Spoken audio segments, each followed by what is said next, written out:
I didn't think I'd ever be making a video on AITA Reddit, but I was bored and I figured, it's better than nothing. Um, yes, I know the outfit's tearing a little bit. I will fix it. I've got a couple of things to fix. But yeah, if you enjoy this, feel free to like and subscribe and comment. Let me know, please. I really thoroughly would enjoy if you let me know, just so I know kind of what direction you guys want to see on the actual YouTube.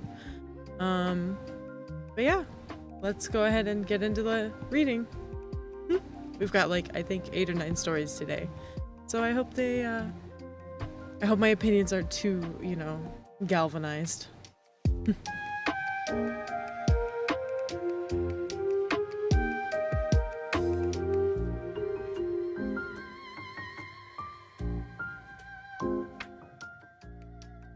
Story number 1. AITA for not giving my sister, 30 female, and her new baby, 2 days old, the bedroom I, 33 female, chose at our family holiday house. So my family has a holiday house on the coast. It's very old, but it's beachfront and surrounded by nature, great cafes and eateries, etc.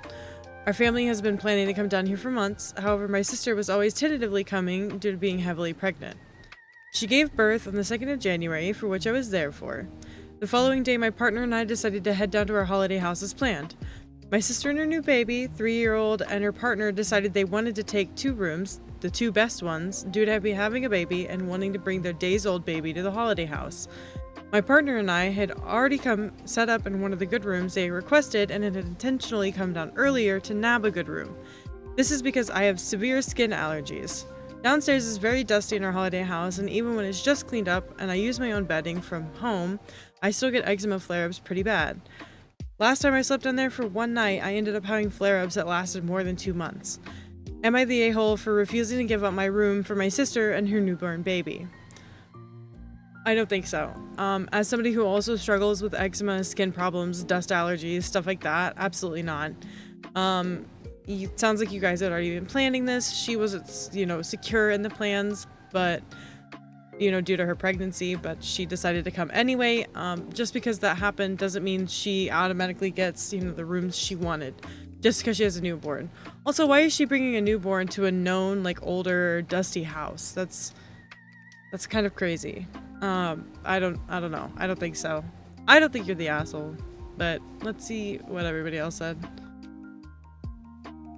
Yeah, like the top comment, or one of them says, not the a-hole. You had plans first, TBH. She wants to be in a comfy room. She should stay the F home with her newborn 2-day-old baby. And then somebody replied, right, that's crazy. She had a baby 2 days ago and she's trapezing off to a vacation home with the family. It's not like this is a once-in-a-lifetime trip. They own this home and can come anytime. Holy crap, when I was 2 days postpartum, I barely wanted to make the trip to the bathroom. And then somebody made a good point. Why would she need 2 rooms? And OP replied, each room has a queen bed, only she said she would need it for her partner, a 3-year-old, and newborn. She could very easily bring their portable cot and have the 3-year-old sleep in their bed like he does at home. I'm not really sure why it's necessary.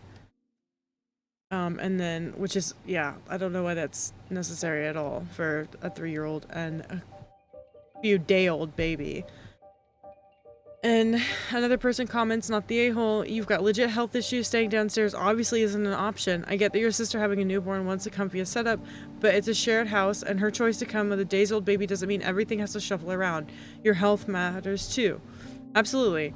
OP, you have health problems. You have health problems that can be very painful and very hard to deal with. It's not something that she, deserves just for having a 2-day-old baby to have everybody be in different, more difficult positions because of that. She doesn't have to be here right now. She can come later when the baby is more stable, but she doesn't want to. That doesn't mean you have to sacrifice what you want for her. Story number 2. Am I the a-hole for not letting my sister's friend stay with us after she trashed my house during a previous visit? I, 26 female, live in a small apartment and have always been pretty protective of it because I worked hard to make it feel like home.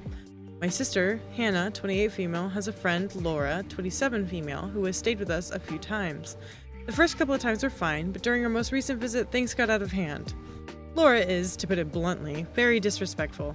She leaves her things all over the place, doesn't clean up after herself, and has no regard for common spaces we share. Last time she stayed, I came home from work to find that she had left dirty dishes all over the kitchen, used all of my toiletries without asking, and spilled something on the couch and didn't bother to clean it up. I had to spend hours cleaning up after her. When I confronted her, she shrugged it off and said she didn't think it was that big of a deal. Fast forward to now, and Hannah is planning another trip to visit me. She asked if Laura could come stay with us again, and I flat out said no. I told Hannah that I'm not comfortable letting Laura stay with us anymore because of her past behavior. Hannah was surprised and got upset, saying I was being petty. Petty? Girl, you don't know what petty is. And that I should just get over it because Laura is going through a tough time. She said I was overreacting and that I should be more accommodating. I explained that I'm not trying to be unsympathetic, but that I simply can't tolerate someone trashing my living space, especially when I've asked her to be more considerate before. I don't want to create drama, but I also don't feel like I'm obligated to let someone disrespect my home. Now Hannah is upset with me, and some of our family members are saying I should let Laura stay since it's only for a few days, and that I should be more understanding. I just feel like I'm being taken advantage of. So, am I the a-hole for not letting my sister's friend stay with us after she trashed my house during a previous visit? Absolutely not. The way I would never let this person or my sister stay again for, like, maybe not my sister, maybe it would just be a little bit that I went low contact and didn't let my sister, come over because she doesn't obviously understand respect either at this point. Or maybe she's, blocking it out in defense of her friend, but either way, she's being disrespectful too. It's not just Laura. Hannah is also being disrespectful by saying, that you should get over it, and that because Laura is going through a tough time, you can't overreact and respond like that. But honestly, you're not overreacting. Disrespecting someone's home is horrible, and Laura needs to have a wake-up call, like a reality check. So does Hannah, honestly. Both of them do. Let's kind of see what the consensus is down in the comment. The top comment is, not the a-hole. Tell those family members if it's not a big deal, then they can host your sister and friend at their house and let her trash their place and ruin their furniture. You, however, will not be opening your home to her, as you've had to clean it up after her and fix damages she caused one too many times. Tell your sister she doesn't get to invite others to your home, that if she refuses to respect your rights in your own home, then she won't be allowed to stay either, that you're warning her now that if at any point you come home and find her friend there, then you will be throwing both of them on the streets regardless of the time, and she will never be welcome back again. That's all fine and well, her having the cheek to tell you you're overreacting when it isn't her property being ruined, nor her having to spend hours cleaning the mess up. This is something you won't back down on, and she can pout all she wants, but it won't change anything nor bother you. Exactly. Yeah, sometimes you have to strong arm even family members on stuff like this, because if you don't, then it's just going to keep happening and it's only going to get worse. And then somebody below says, exactly, and not the a-hole. If her family thinks it's not that big of a deal, they can host her instead. OP's house, her rules. She's obviously right to set some boundaries and enforce them, and no one should have to put up with that kind of disrespect in their own home. Which I totally agree with. Story number 4. Am I the a-hole for not buying my entitled mother a birthday gift after not just having a baby with my fiance? And this one was actually tagged not the a-hole. But it reads, my fiance, female 25, and I, male 25, just had a baby, 12-16. We're both on parental leave and money is tight. We have bills, we just had Christmas, and we have a 3-week-old baby. Now here's the situation. My mother's birthday is the first week of January, and she has asked for a gift. I politely stated that I can't afford to get her a gift this year, and I will do it. If I do, it will be late. I was respectful and hoped she'd be understanding. I was wrong. Her response was along the lines of, I'll forget about your birthday this year then. Which is fine, I don't really care about my birthday. This is the icing on the cake. I told her if I couldn't get her a gift, and I didn't care if she forgot my birthday. In response to that, my mom started blaming my fiance for me not getting her a gift and calling this whole conversation abuse. Jesus. Basically insinuating that we are neglecting her or outcasting her. Or ostracizing? Outcasting. Outcasting is what it says. For more background, ever since my fiance got pregnant back in April 2024, my mom has tried to make the whole experience about her. Oh god. She got mad when my fiance didn't take her to her appointments. She got mad when I found out the gender intimately with my fiance. She was upset about the last name we gave our son and made side comments about how my fiance's mom was allowed in the delivery room and not her. Not to mention all the side comments saying my fiance is a bitch or is paranoid. Oh my god. I have defended my fiance through it all, but it's getting ridiculous. Essentially, am I the a-hole against my mom? Absolutely not. This just sounds like your mother doesn't understand how the real world works, honestly. And that she needs a reality check. And I would suggest going low or no contact, honestly. I just want to look at, you know, a top comment. But yeah, no, this mother needs somebody to slap her in the face and give her a wake-up call, because this is not how you deal with it. Oh, where to start? I swear we have the same mother. She is emotionally abusing you and your fiance. Perhaps go no contact for a while. You're a new dad and need to focus on your new family unit. Let the dust settle and perhaps have a convo alone with your mother. Set boundaries or this negative energy will eat you alive. This whole gift BS on her part is entitled, juvenile, and ridiculous. Not the a-hole, of course. And then OP responds, every single time I try to talk to her, she just doesn't listen to me and blames me, and it's just a rinse and repeat cycle. Yeah.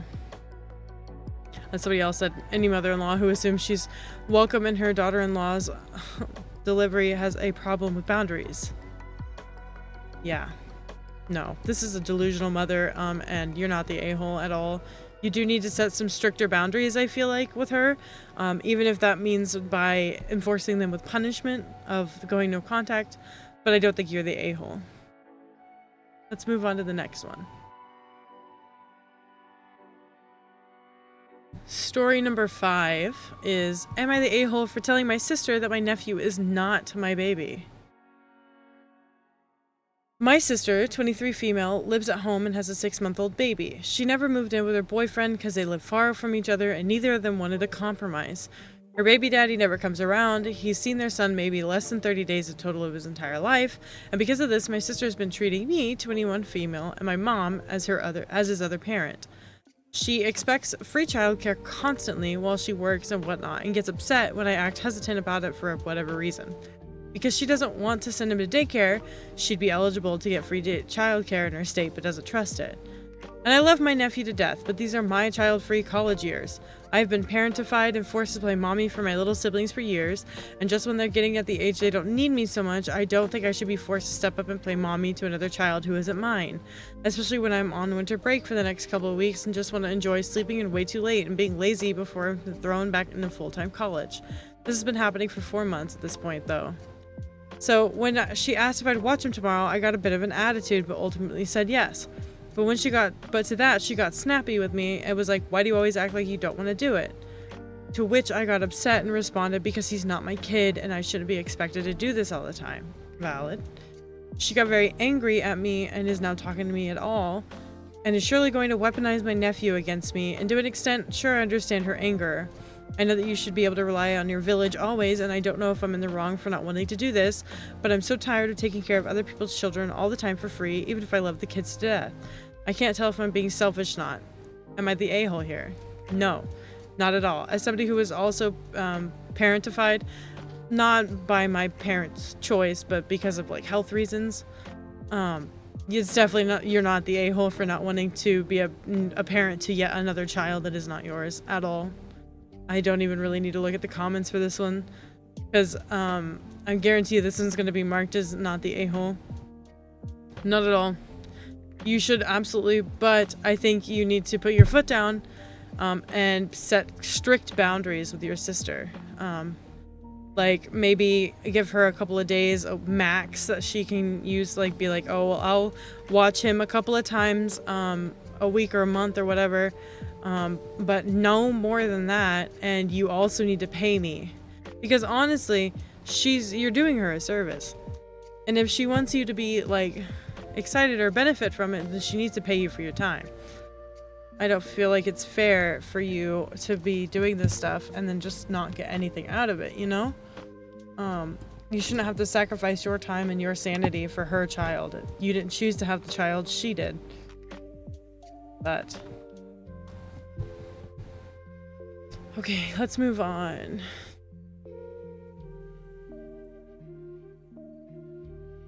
Story number 6. Am I the a-hole for refusing to watch my neighbor's kid before school because she kept nagging me?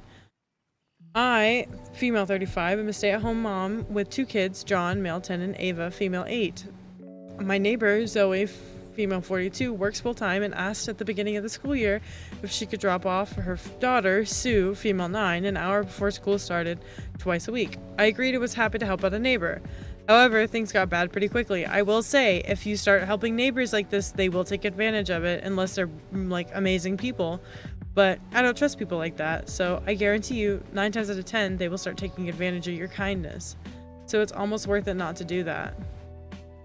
My kids do not get along well with Sue and see entertaining her as a chore. Both of my kids enjoy sports, arts, and playing outside, while Sue is glued to her phone. Despite this, Sue pouts when my kids do their own thing instead of trying to engage her. Zoe called me a few weeks into the school year to nag me for having the kid bike to school, saying it was unsafe and asking me to drive Sue. I told her no, if Sue was old enough to have a phone, she was old enough to walk bike to school. A week later, she asked me to cook real sausage for Sue in addition to veggie sausage I make for my kids. My husband and I don't buy meat. I told her no, Sue could eat what I cook, but if she wanted specific food, she would have to prepare it for herself. These are all valid points, honestly, because if Zoe wants to micromanage how you treat her child, she shouldn't be dropping her off at your house, honestly. Like, I get parents wanting to have a say in how their child is treated, but if you're dumping her off on somebody else who has her own kids, then you have to be respectful of that person's house rules. And that's a good fucking point. If she has enough, if she's old enough for a phone, she's old enough to walk. I walked to school. That didn't kill me. Zoe needs to either pull her head out of her ass and take Sue home, or stop butting in. For the first semester of school, Zoe nagged me with similar requests. Don't play songs with explicit lyrics. Don't let multiple kids on the trampoline simultaneously. Watch the kids when they're outside, etc. When I refused, she was respectful and would be like, sorry to bother you, but she still had new requests every week. At the end of the semester, I told her I was not going to make adjustments to her family lifestyle and inconvenience my family for the sake of her child. Valid. There you go. Sue's safety was not at risk. If she was unsatisfied with Sue's situation, there were plenty of other people in the neighborhood who could watch her. Zoe seemed really receptive, and I was hopeful it would be the end of her nagging. When my kids got home on December 20th, I asked, are you excited for 2.5 weeks of no school? And John responded, I'm more excited for 2.5 weeks with no Sue. Ava nodded and giggled along. It broke my heart to know that they were more happy to get a break from Sue than school. I mean, valid. The girl doesn't exactly sound super, very riveting company. Just a couple of days ago, Zoe reached out to me thanking me for agreeing to watch Sue and asking if I could watch her a couple afternoons in the week in addition so Zoe could have some me time. I told her this would no longer work, our kids did not mesh well, and I didn't want to deal with more inappropriate requests. I thought Zoe might be mad, but instead she just begged me to watch Sue at least one morning a week. She apologized profusely and said I could parent however I wanted to. This made me feel bad because she genuinely needed my help and did not know what she would do. I told her I knew I could and that her apology was too little too late. Huh? Okay. My husband and kids stand by my decision, but some of the other moms think I should have been more accommodating, saying I'm selfish, that moms help moms, and I'll never know when I need help. Does my refusal to help Zoe make me an a-hole? See, but I don't think so, because at this point, I feel like Zoe was dropping her off, but then was trying to encroach on how you parented and how you ran your own house. And if you were just like watching her every once in a while, or if the requests were like, oh, well, she has a food allergy, can you accommodate? I'm sure you would have, but these are just, I don't want you to parent my child how you want to parent my child. I want you to parent my child how I want you to parent my child, but I don't want to be there when you're doing it, which annoys me. But let's see what the comments say. First one, top one says, not the a-hole. You did this to your kids for long enough. No, it's time to prioritize them for a change. But some of the other moms think I should have been more accommodating, saying I'm selfish. Tell them it's great they're volunteering. You'll pass their offer off to Zoe. Yeah, exactly. Time for the other ones to step up. Exactly. If the other moms have anything to say, then they can step up and help Zoe themselves. Another one says, not the a-hole. She is begging. You can parent however you want, just one day a week. You feel bad, say okay, and then fast forward a few weeks, and then it's 2 mornings and 2 afternoons. Zoe needs to find her own daycare. Parenting is hard, and we could all use a break, but the audacity of asking you to take her additionally to the afternoon a couple of times For me, you aren't dealing with your own kids and hers. Well, I'm confused. The end of that comment was not English. But yes, I agree with the sentiment of the comment. She's begging you to take her child because she needs help, but also at the same time isn't willing to help herself, and that's the problem. That's inherently the issue here.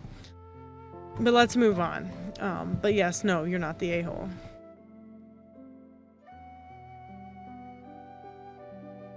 Story number 7, if I can count correctly.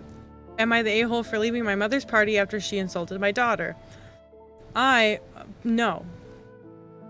Honestly, just from the title, probably not. But let's read. I, 36 female, have a stepdaughter, 14 female, named Anna. Her father and I married when Anna was 2. I considered her to be my real daughter in every way that matters and love her just as much as my biological children. Most of my family adores Anna. She's a very sweet and hardworking girl who does her best to make them proud. However, my mother, 55 female, appears to not. She's never outright said she dislikes my daughter or why, but I've always thought it was because Anna wasn't my biological child. I've been teaching Anna to cook for a few years now. She asked me last year if she could start bringing her cooking to family gatherings and potlucks, and of course I agreed. My mother started critiquing Anna's dishes. It began with just suggesting she add different spices or cook with an ingredient a little longer, but over the past few months it's been getting worse. She doesn't criticize the dishes of any family members, just Anna. This Thanksgiving, she told Anna that the casserole she made was disgusting and inedible. Jesus. I told my mother to stop criticizing Anna and that she was doing her best, but she just brushed me off, which was the final straw. My family was in town this week to celebrate my mother's birthday. I had some curry that my mother had made about 6 months ago and then given to me to freeze, so I reheated it and just brought it to the party. Told everyone Hannah had worked very hard to make it, just like her grandmother always did. Immediately, my mother started criticizing the curry, saying how Anna had added too much spice and overcooked the chicken. She went as far as to tell Anna that she should stop bringing food to potlucks altogether. I hadn't originally intended to make this a big deal, but that comment crossed a line. I informed my mother that it was her own curry that I reheated, and Anna had not actually cooked it. She immediately started sputtering and backpedaled, saying she was just trying to give constructive criticism and make Anna a better cook. But I knew she didn't really believe it. I asked her why she would treat my own stepdaughter so badly, and she admitted that she didn't see Anna as her real grandchild. That's disgusting. This was the final straw for me. I found my husband, Anna, and my other children and told them we had to leave, explaining what my mother said. We probably won't be attending any family gatherings for the foreseeable future either. My mother has gone full scorched earth on Facebook, and most family members have taken her side. She says that I ruined her party by leaving, and that I destroyed our relationship for someone who isn't even a real child. My real child. My husband is on my side, but he thinks we shouldn't have left since I'd already proven my point. Oh, and then it's no. I don't see any way you could be possibly considered the a-hole in this situation because your mother is outrightly critiquing and being disgusting towards your adoptive daughter. Adopted or not, stepdaughter or not, it doesn't matter. This is your child and that's how you treat her and that's how you should treat her. But let's see what the comments say. Not the a-hole here. You're not just sticking up for Anna, but you're protecting her from what amounts to verbal abuse. Plus, you're drawing a line with your mom that this behavior isn't acceptable. It's always a good line to take, especially with parents and in-laws that don't grow the idea that they can't do whatever they want, and people treat people like crap with impunity. And then somebody who got right under it and then got a reward said, not the a-hole, that was a brilliant trick, and it made the point so obvious that your mother sputtered in shame, and that is exactly why your mother is on social media trying to recruit a gang of flying monkeys. Exactly. You shamed her in front of everybody, and she doesn't know how to fix it without gathering a whole bunch of supporters, so that's what she's doing. Jump on her post and ask her why she uses family gatherings to roast your daughter. Ask her if she envies her youth and her sweet, polite nature. Then ask her if she's so confident she's in the right, that why is she grievance vomiting all over social media, practically begging for backup support and consensus. Tell her that the happy and well-adjusted people are confident in their actions and don't need a chorus of people telling them they're right. That's so valid. But I also like people telling me I'm right, so... Tell her that and then ask if she desperately needs a hug, and that's why she's competing with and bullying a 14-year-old girl whom she knows you love. Maybe even explain to her that love is not finite, and that love for others doesn't mean less love for her. If she's religious, then throw in the handy-dandy do unto others thing, and tell her you've decided to treat her like she treats your daughter. Now, why would that upset you? Oh, you're admitting you treat her badly? They added it for punctuation. Yeah, somebody else says, not the a-hole. You chose to be Anna's mother, and you are. Your mother is a huge a-hole, attacking her for no reason other than she doesn't see her as a real grandchild. Go have very limited contact or no contact with her, and anyone else that has an issue. Anna did nothing to deserve all that. Hopefully she keeps cooking and baking and still let those comments affect her. Yeah. And somebody else made a good point. And is she also hateful towards everyone else not related to her by bloodline? That's crazy. Oops. If she actually uses manners, a shred of decency, and is polite to anyone else, she is a hypocrite, which we pointed out to all these social media monkeys. Do they realize how hateful, spiteful, and unkind she is? Do they know what she says to a child? Maybe they wouldn't be so much on her side. And then, I'm a stepdaughter, my stepmom is just like you. You have no idea what this means to Anna, not the a-hole. That's exactly the point. This is a stepchild. Like, it's so nice of you to step up and be her mother. Like, I mean, it's not nice. It's expected. Whenever you are put into a step-parent position and you accept it by marrying or being with that partner, because if you have a good partner, you know the child exists. You have a responsibility to not be a horrible human being to that stepchild and to treat them equally, because they didn't do anything and they are innocent in everything, you know? Except that they themselves are kind of assholes, but that's for a different thing. Anyways, let's move on. We only have a couple of more. Story number 8. Am I the a-hole because I refused to give my sister the gift she opened at Christmas? Hello all. This is my first post. Hopefully my long days of lurking taught me something. So this Christmas, we all went to my mid-30s female parents' house. My sister, a couple years younger, came with her husband. They have 2 kids who I love and spoil rotten. My mother asked for a heated blanket this Christmas, and because it's very complicated to buy shared gifts, I told my sister and father I was buying one for her. When we started opening presents, I realized my sister and her husband had opened the blanket.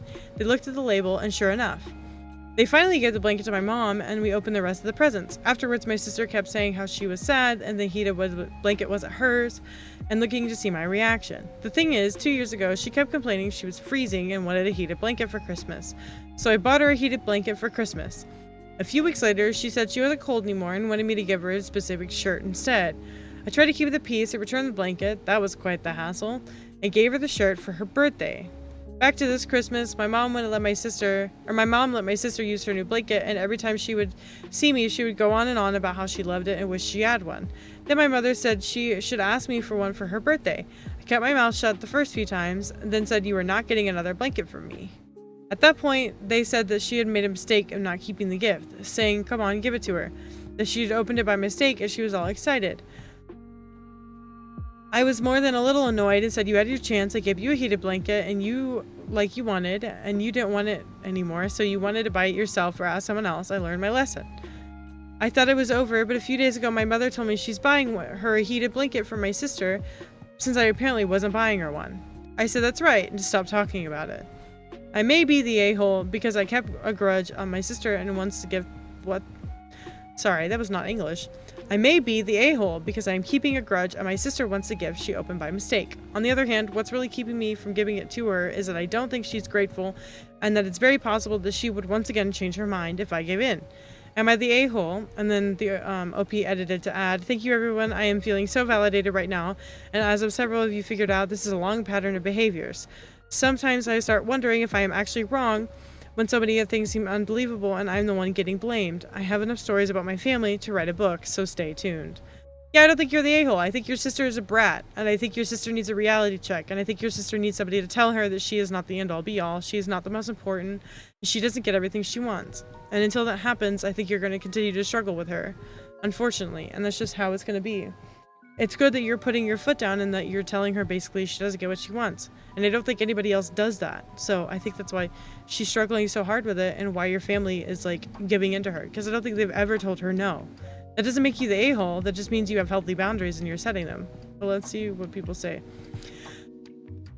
Top comment is, your sister's actions are highly suspicious. She knew what gift you were giving your mom. You told her beforehand. She conveniently didn't read the gift tag, opened the presents, and miraculously discovered the blanket. Lovely. She finally gave the blanket to your mom, so she was reluctant to give the gift to its intended recipient. Shameful. She tried to make you feel sorry for her because the blanket wasn't for her. Of course it wasn't. She's quite happy taking your mom's new blanket when she visits. She's doubling down on the guilt, trying to get you to buy her one. What a cheek.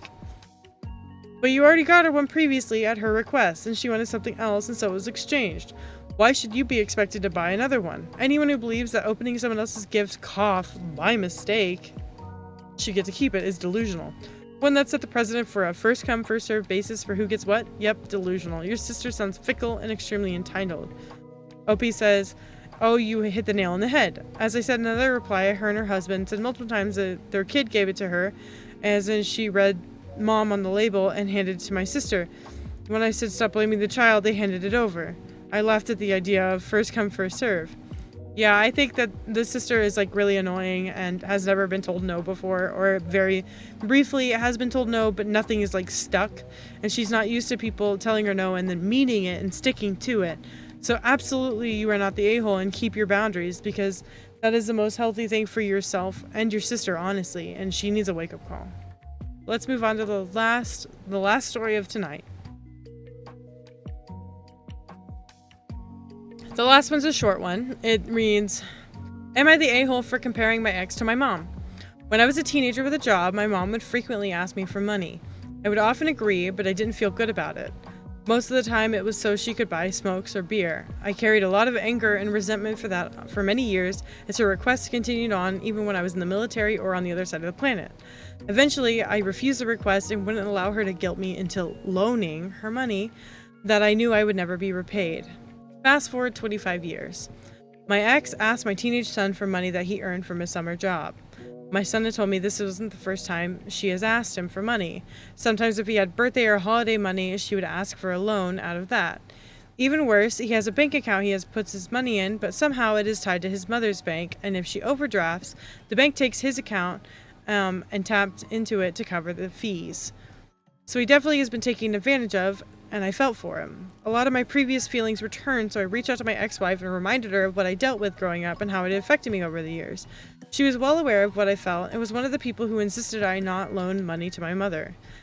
I told her that she probably wouldn't want her son to have those feelings towards her and carry that around for the rest of his life. She said she understood how I felt, but was upset that I compared her to my mother. So I instantly became the a-hole, right? Maybe I am, but I used a real-life example to show her what was happening. I don't think you are. I think your ex-wife needs to get a grip I say that a lot, but I'm genuinely serious. I think she needs to get a grip and realize that she's not entitled to her son's money just because he's her son. I think she needs to realize she's not entitled to anybody's money but her own. If she doesn't have enough, then she just needs to either budget or deal with it and realize that she's just not at the stage in life where she can afford it. But that doesn't mean she gets to be upset when you compare her to a very real person that has been doing the same thing to you for your whole life. You know, that's just irrational and ignorant. Let's see what the comments say. Top comment says, not the a-hole. The purpose of a teen having a bank account is to learn how to handle money, and tying the accounts is exactly the opposite effect. It also teaching him to ignore boundaries. Is there a problem getting him another account separate from hers at your own bank with his own debit card? As far as comparing to your mother, that was a very valid comparison with a real life example. As long as you weren't trying to rub that in her face, not the a-hole. Exactly. And the next one says, not the a-hole. March your son to that bank and open a new account that is entirely in his name. Explain to him that his money should be saved and spent on things that he needs. If he wants to give money to his mother, that is his right and privilege to do so, but he and she should not fool himself. It is not a loan, it is a gift. Exactly. I hate it when people say loan and then they just don't even think of paying you back. When I loan money from people, I try to get it back to them as soon as possible. Sometimes it's not within my means, but I remember constantly, always, and I will always pay it back. I've got it stored in either my head or written down, and I pay people back because that's what a loan is. That's if you're helping me and I'm borrowing something from you, I'm gonna give it back. None of this oh, you don't have to or anything, or oh, I'll give it back to you and then never doing that. That's so petty. That's so annoying. Oh, I hate it. But yeah, no, not the a-hole for sure. And that was the last one, so let's move on to to the ending. But thank you for sitting here with me. Thank you everybody for hanging out with me while I read Am I the A-hole for the first time. If you enjoyed this, like I said at the beginning, please feel free to like, comment, and subscribe. If you want to catch us live at any point, the Twitch channel has been floating around on the bottom of the screen the whole time, so go ahead and find me at ttv_sidhi_vt that is where I'm at. That's where I always will be. I'm live majority of the week, pretty much anytime I can, find time. I'm trying to set a schedule, but my work schedule is so finicky and insecure that I can't really set a perfect schedule yet. So we are working on that, but it is most weekdays, Monday and Wednesday for sure, and most Tuesdays and Thursdays at least. And it just basically depends on my health, but I will try to get more of these out. If you are interested, if you are looking for other stuff or you want me to read anything else, feel free to head on to the Discord, which is also linked on the YouTube and the Twitch channel, to put your suggestions in the suggestion forum we have there so that I can, know what you would like to see. And thank you so much for hanging out with me and listening to me read and listening to my stupid little opinions. I really appreciate it, and I'll see you guys next time. Bye!